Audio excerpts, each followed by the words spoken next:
Hi guys, welcome back to our channel How to Guide. In today's video, I'm going to show you how to log into your Standard Bank account. So, without further ado, let's jump right into the video. Firstly, open your default browser and search Standard Bank Login. Once you hit search, you'll find Standard Bank Online Banking on the top of your search list. Just click here and click on Sign In button. Now, as you can see, you are already redirected to the login portal. You just simply have to enter your username and click Sign In and enter your password. In case you forgot your username or password, you can click here and reset it. If not, then just simply enter your credentials and sign in. That's it for today, guys. If you find this video helpful, then don't forget to give thumbs up.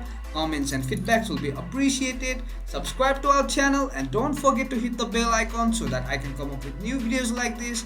Until then, have a great time and thank you for watching.